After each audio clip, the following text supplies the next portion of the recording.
साल 2020 को जब भी याद किया जाएगा, तो उसे यूनाइटेड नेशंस की अकर्मण्यता के लिए भी याद किया जाएगा, फॉर इट्स इनएक्शन।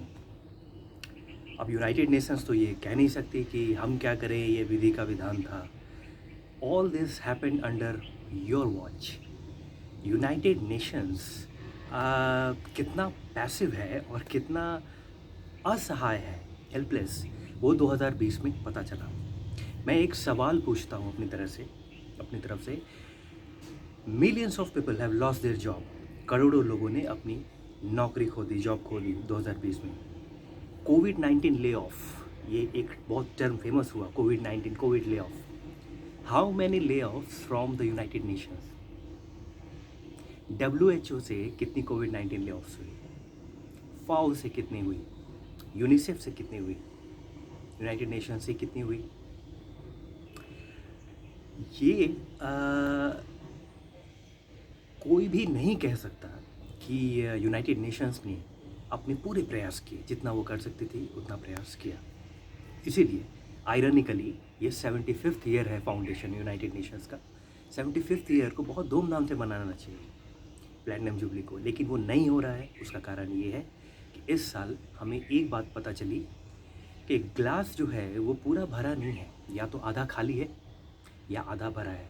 आप जैसे भी कह सकते हैं, बहुत सकारात्मक हैं, पॉजिटिव हैं, तो आप कह सकते हैं ग्लास आधा भरा है, और अगर आप रियलिस्ट हैं तो आप ये भी कह सकते हैं कि आधा खाली है। तो अभी तक ग्लास भरा नहीं है। शायद 25 साल के बाद जब 100th ईयर हो यूनाइटेड नेशंस की, तो उन ऑब्जेक्टिव्स को हम अचीव कर सकें और उसके बाद कह सकें कि ग्लास पूरा भरा है। तब हम धूमधाम से बनाएंगे 100वीं वर्षगांठ यूनाइटेड नेशंस की।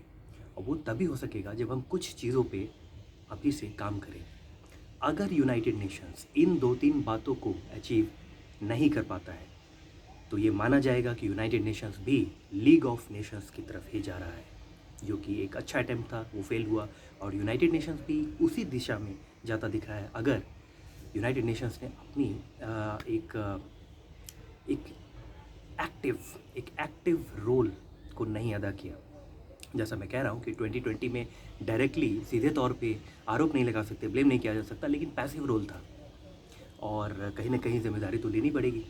कोई तो अकाउंटेबल है। इतने सारे लोग, करोड़ों लोग भूख से मर गए, इतने सारे लोग बेरोजगारी से सफ़र कर रहे हैं। कोई तो अकाउंटेबल होगा इसका। किसकी अकाउंटेबिलिटी है? टेड्रोस घेब्रेयेसस की नहीं है, यूनाइटेड नेशंस की नहीं है, WHO की नहीं है, चाइना शी जिनपिंग की नहीं है, तो किसकी है अकाउंटेबिलिटी? कोई तो जिम्मेदार है। ऐसे ही से जाने दिया जाए बिना किसी सबक के। आज एक देश है चाइना, और चाइना से मेरा मतलब चाइना की सरकार पे है, CCP। चाइना के लोगों के साथ मैं काम कर चुका हूँ, अच्छे लोग हैं। और चाइना की जो वर्तमान जो सरकार है और जो प्रारूप है उनकी गवर्नमेंट का, मैं उसके बारे में बोल रहा हूँ कि जब वो डेमोक्रेसी नहीं है, लोकतंत्र भी नहीं है, तो क्या कारण है कि यूनाइटेड नेशंस आज भी उन्हें परमानेंट मेंबर में रख रहा है, यूनाइटेड नेशंस UNSC में। इतना कुछ हुआ, वहाँ से हुआ, उठ के आया, और मैं इसके लिए जनता को दोष नहीं दे रहा हूँ। ये बहुत ये डिफरेंस है दोनों में। When you are talking about punishing China, you are not punishing the people, they are innocent, they are as good as people anywhere in the world. लेकिन जिम्मेदारी बनती है वहाँ की सरकार की, और एक कड़ा संदेश यूनाइटेड नेशंस को देना चाहिए कि या तो आप डेमोक्रेसी लाएं अपने यहाँ, या फिर परमानेंट मेंबर आप नहीं रह सकते। किस आधार पे उन्हें वेटो दिया गया है? एक देश डेमोक्रेसी भी नहीं है और मानता भी नहीं इंक्लूसिव ग्रोथ में। निश्चित तौर पे बहुत ग्रो किया है उन लोगों ने, लेकिन जब इंक्लूसिव वो मानते नहीं हैं और उसकी परवाह नहीं करते हैं, कोई भी प्रोटेस्ट को दमन कर देते हैं, और पूरे विश्व में अलग अलग तरीके से प्रोटेस्ट को हवा भी देते हैं और अपने यहाँ प्रोटेस्ट होने नहीं देते हैं। तो ये दोहरा मापदंड क्यों? या तो आप भी डेमोक्रेसी लाएं, फिर आपके यहाँ भी जो प्रोटेस्ट होंगे उसके बाद आपको विचार विमर्श करके इंक्लूसिव डिसीजन लेने पड़ेंगे, तो आप फिर उस जगह पे आप शामिल हो सकते हैं कि आप यूनाइटेड नेशंस के परमानेंट मेंबर हैं, UNSC के, और आपको वेटो राइट्स हैं। ये अभी नहीं चल सकता दोहरा मापदंड। दूसरे देशों में लोग अब ये मानते हैं कि डेमोक्रेसी एक ड्रैग है, और ये अपना एक इवोल्यूशन था। डेमोक्रेसी, लोकतंत्र एक नेचुरल इवोल्यूशन था, परफेक्ट आज भी नहीं है, आगे चेंज होंगे डेमोक्रेसी में। लेकिन एक यहाँ तक तो आई, और आप यहाँ से यहाँ भी नहीं आना चाह रहे हैं। आप बोल रहे हैं कि डेमोक्रेसी बहुत ड्रैग है डिसीजन मेकिंग में, और मैं यहाँ पे ही रहूँगा, मैं अपने फैसले खुद लूँगा। और आप इस डेमोक्रेटिक लीग जो एक नेशंस के हैं, वहाँ पे आप अपना डिसीज़न भी रखेंगे, ये नहीं हो सकता।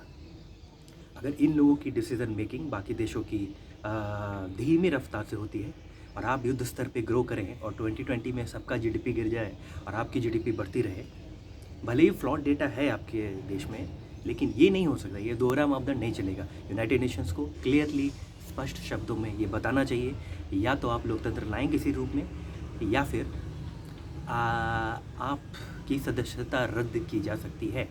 शायद वो सीट भारत को ही मिला था, और भारत ने वो सीट दे दिया था। ये न्यूज़ कितना कंफर्म है मुझे नहीं पता, लेकिन शायद लेट 50s में ये जो सीट है परमानेंट सीट, ये ऑफ़र भारत को ही हुआ था और भारत ने उसे दे दिया था चाइना को। तो खैर, इतिहास किस करवट बैठेगा किसी को पता नहीं होता भविष्य में। लेकिन इस समय, और मैं उस डिबेट में नहीं जाऊंगा जो कुछ लोग कहते हैं कि यूनाइटेड नेशंस में जितने प्रोटेस्ट होते हैं, सिविल डेमोक्रेटिक प्रोटेस्ट, भारत में जो प्रोटेस्ट होते हैं, यूरोप में जो प्रोटेस्ट होते हैं, सब चाइना फुएल करता है, और अपने यहाँ प्रोटेस्ट तो होने नहीं देते, अपने फैसले खुद लेंगे। तो मैं उस पर ब्लेम नहीं करना चाहूँगा उस देश को। हर देश ये करते हैं, सभी देशों के spy networks, under cover agents हैं, अपने अपने तरीके से दूसरे देशों को डिस्टेबलाइज करने की कोशिश करते हैं वो लोग। वो करने दें, आप खुद इतने स्ट्रॉन्ग क्यों नहीं हैं कि आप हैंडल नहीं कर पाते, ये देखना चाहिए देशों को। और इसीलिए मैं यूनाइटेड नेशंस को 3-4 चीज़ों पे आज निश्चित रूप से जज करूँगा। एक, क्या अगले 25 सालों में पॉवर्टी फ्री वर्ल्ड बन सकता है? क्या यूनाइटेड नेशंस अगले 25 सालों में free education for all they सकता है? और नंबर 3, क्या है यूनाइटेड नेशंस अगले 25 सालों में वॉर्स को कम्प्लीटली ख़त्म कर सकता है? क्या कारण है 2020 में जहाँ पे इतना कुछ प्रॉब्लम हो रहा है, इतने सारे लोग भूख से मर रहे हैं कोविड-19 के कारण, 1 करोड़ लोग क्रोनिक, 1 बिलियन लोग क्रोनिक हंगर में जा चुके हैं, ये फाओ की डेटा है ऑफिशियल। और अनदर 2 बिलियन पीपल वो कह रहे हैं कि they are in malnutrition. तो ये इतने लोग बीमार हैं, और 1 बिलियन जो लोग हैं वो डायरेक्ट वेंटिलेटर पे हैं। इस समय भी बिलियंस के हथियार की खरीद फरोख्त हुई। क्या ये शर्म वाली बात नहीं है? कैसे हम भुला पाएंगे इस इनजस्टिस को, तो 2020 को याद करके? स्विट्ज़रलैंड जैसा देश जिसने कभी युद्ध नहीं लड़ा अपने इतिहास में, 200 साल में तो कोई युद्ध नहीं हुआ स्विट्ज़रलैंड में, वो $16 बिलियन जस्ट हथियारों के लिए लगा रहा है। इस साल उसकी डील हुई, $6.5 बिलियन के फाइटर जेट्स खरीदने होते हैं। क्यों? अजरबैजान आर्मेनिया में आज भी लड़ाई हो रही है, भारत चीन में आज भी प्रॉब्लम है, चीन की हर देशों से प्रॉब्लम है, ताइवान से लड़ाई हुई, जापान से लड़ाई हुई, कोरिया से लड़ाई हुई, वियतनाम से लड़ाई हुई, और भारत के साथ भी तो चल ही रहा है बॉर्डर प्रॉब्लम। तो ये समझ में नहीं आया। प्रायोरिटी अगर पूरे विश्व को मिलकर एक समस्या से निपटने की थी, तो ये सेकंड थर्ड प्रायोरिटी बिलियंस आप हथियार पे लगा रहे हैं, ये कर रहे हैं, वो कर रहे हैं, ये मैं सीधे तौर पे यूनाइटेड नेशंस की नाकामी मानता हूँ। क्यों हेजेमनी है कुछ देशों की यूनाइटेड नेशंस में, ये उसको आत्मचिंतन भी करना पड़ेगा। और इसीलिए 75th जो वर्षगांठ है वो नहीं मनाई गई। 100th एनिवर्सरी हम धूमधाम से ज़रूर मनाएंगे जब हम यूनाइटेड नेशंस इन 3 चीज़ों को फुलफ़िल करें भविष्य में।